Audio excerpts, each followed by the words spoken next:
இந்த சிப்ல ப்ரோக்ராம் பண்றதுக்கு இவ்வளவு கஷ்டமா இருக்கும்னு சொல்லிட்டு எதிர்பார்க்கல. என்கிட்ட பாத்தீங்கன்னா இன்டெலோட 8051 அப்புறம் அட்மலோட 8051 இருக்கு. ஃபர்ஸ்ட் மைக்ரோ கண்ட்ரோலர்னா என்னன்னு பார்க்கலாம். மைக்ரோ கண்ட்ரோலர்னா ஒரு எலக்ட்ரானிக் டிவைஸை ஒரு சிப் மூலமா ப்ரோக்ராம் பண்ணி ஃபுல்லா கண்ட்ரோல் பண்ற ஒரு கண்ட்ரோலர் பேர் தான் மைக்ரோ கண்ட்ரோலர்.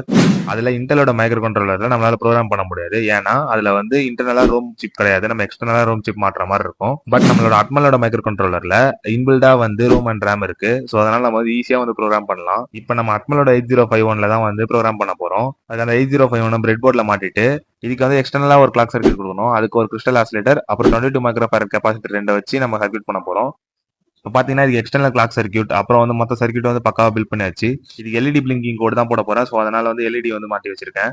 இப்போ இந்த சிப்புக்கு நம்ம கோட் பண்றதுக்கு அடினோ நேனோ தான் வந்து யூஸ் பண்ண போறோம்.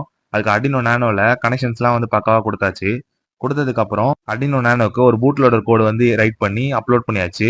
இப்போ வந்து அசம்பிளி லாங்குவேஜ்ல நம்மளுக்கு எல்இடி பிளிங்கிங் கோடு வந்து ரைட் பண்ணிட்டு இப்போ 8051ல ப்ரோக்ராம் பண்றதுக்கு போர்ட் செலக்ட் பண்ணிட்டு அப்புறம் நம்ம கோடிங் பண்ண ஃபைலையும் செலக்ட் பண்ண போறோம். செலக்ட் பண்ணியாச்சு. இப்போ கோடிங் அப்லோட் கொடுத்துடலாம். இப்போ பாத்தீங்கன்னா நம்ம கோடிங் வந்து அப்லோட் ஆயிடுச்சு. நம்மளுக்கு வந்து எல்இடி எரியுது ஆனா வந்து பிளிங்க் ஆகல. மோஸ்டா வந்து நம்ம பிரெட் போர்ட்ல சர்க்யூட் டிசைன் பண்ணும்போது நம்மளுக்கு லூஸ் கனெக்ஷனால இந்த மாதிரி ப்ராப்ளம் வரும். எனக்கு ஏடி டைனிங் பண்ணும்போது கூட இந்த மாதிரி ப்ராப்ளம் வந்துச்சு. எனக்கு வந்து அதுல 8 பின் தான் அப்படிங்கறனால ஈஸியா வந்து என் கையை வச்சே மேனேஜ் பண்ணிட்டேன். இதுல நிறைய பின்ஸ் இருக்கனால என்னால வந்து எல்லாத்தையும் வந்து டைட்டா பிடிக்க முடியல. ஸோ அதனால இதை வந்து பிசிபியா மாத்திட்டு அதுக்கப்புறம் வந்து வீடியோ போடலான்னு இருக்கேன். இந்த 8051 பிசிபி வீடியோ வேணும்னா கமெண்ட்ல பிசிபின்னு சொல்லி டைப் பண்ணுங்க. உங்க எலக்ட்ரானிக் ஃப்ரெண்ட்ஸ்க்கு இந்த வீடியோ ஷேர் பண்ணிட்டு நம்ம பேஜை ஃபாலோ பண்ணி வச்சுக்கோங்க. வரண்டா சின்னசாமி. சரிடா.